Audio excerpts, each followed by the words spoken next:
Assalamualaikum warahmatullahi wabarakatuh. Selamat datang di podcast kami dari kelompok 6 dengan anggota saya sendiri Rifki Rianda dan dua teman saya. Saya sendiri Aditya Setiawan. Saya Sikra Alvaras.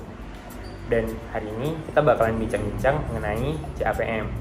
Nah, CAPM atau Capital Asset Pricing Model adalah alat investasi yang bertujuan untuk membantu investor dalam melakukan seleksi saham dan meminimalisir investasi yang berisiko. CAPM itu sendiri digunakan sebagai dasar dalam keputusan investasi saham melalui penentuan saham yang efisien dan saham yang tidak efisien. Nah, ada apa aja sih di CAPM itu? Nah, kira di CAPM itu ada beberapa asumsi nih. Yang pertama, investor akan mendiversifikasikan portofolionya dan memilih portofolio yang optimal sesuai dengan garis portofolio efisien. Nah, yang kedua, semua investor mempunyai distribusi probabilitas tingkat return masa depan yang identik. Yang ketiga, semua investor memiliki periode waktu yang sama. Yang keempat, semua investor dapat meminjam atau meminjamkan uang pada tingkat return yang bebas risiko. Yang kelima, tidak ada biaya transaksi, pajak pendapatan, dan inflasi. Yang keenam, terdapat banyak sekali investor sehingga tidak ada investor tunggal yang dapat mempengaruhi harga sekuritas. Nah, yang terakhir, pasar dalam keadaan seimbang atau equilibrium. Oh ya, tadi kan di bagian akhir tuh ada equilibrium kan. Equilibrium itu apa sih sebenarnya? Nah, equilibrium pasar modal terjadi jika harga-harga aktiva berada di tingkat yang tidak dapat memberikan insentif untuk melakukan perdagangan spekulatif di. Nah, ada implikasinya. Yang pertama, semua investor akan memilih portofolio pasar. Yang kedua, portofolio pasar ini merupakan portofolio aktiva yang berisiko optimal. Nah, di sini ada yang tahu nggak mengenai portofolio pasar? Portofolio pasar merupakan bundel teoritis dari investasi yang mencakup setiap jenis aset yang tersedia di alam semesta investasi. Dengan setiap aset ditimbang secara proporsional dengan total keberadaannya di pasar. Hasil yang diharapkan dari portofolio pasar identik dengan hasil yang diharapkan dari pasar secara keseluruhan. Dasar-dasar dari portofolio pasar. Portofolio pasar yang sifatnya terdiversifikasi sepenuhnya hanya tunduk pada risiko sistematis atau risiko yang mempengaruhi pasar secara keseluruhan, dan bukan risiko tidak sistematis yang merupakan risiko yang melekat pada kelas aset tertentu. Kalau mengenai garis pasar modal itu apa ya? Garis pasar modal atau capital market line merupakan hubungan antara risiko dan return portofolio efisien akan menghasilkan garis pasar modal atau capital market line.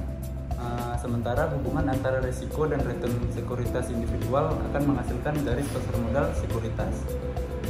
Garis pasar modal menggambarkan hubungan antara return harapan dan risiko total dari portofolio efisien pada pasar yang seimbang. Nah, kalau mengenai garis pasar sekuritas ada yang tahu nggak nih? Kalau garis pasar sekuritas itu adalah nama lainnya itu Security Market Line atau SML. Itu merupakan garis yang menghubungkan tingkat return harapan dari suatu sekuritas dengan risiko sistematis atau beta. SML itu digunakan untuk menilai sekuritas secara individual pada kondisi pasar yang seimbang, yaitu menilai tingkat return yang diharapkan dari suatu sekuritas individual pada suatu tingkat risiko sistematis tertentu. Terus ada yang tahu nggak sih cara menghitung risiko portofolio? Kalau cara menghitungnya itu dengan terdiri dari berbagai jenis aset.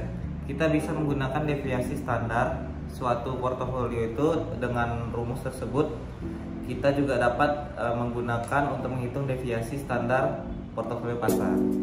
Oh iya, Dit, apa aja sih penjabaran model CAPM ini? Jadi dalam penjabaran model CAPM ini kita ketahui bahwa risiko portofolio yang diukur dengan standar deviasi sesuai dengan model Markowitz yang berisi dengan varian R, return, dan covariant return. Jadi untuk portofolio pasar yang diasumsikan itu bahwa return sekuritas individual berkolerasi dengan return pasar dan juga risiko portofolio pasar. Itu dapat disederhanakan melalui rumus yang ada di sini. Dengan asumsi bahwa proporsi masing-masing sekuritas di dalam pasar adalah sama W1 sama dengan W2 juga sama dengan W akhir. Maka dapat diartikan bahwa kontribusi masing-masing sekuritas terhadap risiko pasar adalah tergantung dari besarnya kovarian yang ada di situ. Nah, jadi itu saja untuk penjabaran model CAPM. Oh iya, makasih banyak untuk penjelasannya, jelas banget. Nah, kita sama-sama udah dengerin masalah CAPM tadi, mulai dari pengertian CAPM itu apa, ekuilibrium pasar modal, sampai penjabaran model CAPM terakhir yang udah dijelasin sama Adin. Nah, semoga aja kalian udah bisa ngerti nih ya dari podcast kami. Sekian podcast dari kami. Assalamualaikum warahmatullahi wabarakatuh. Waalaikumsalam.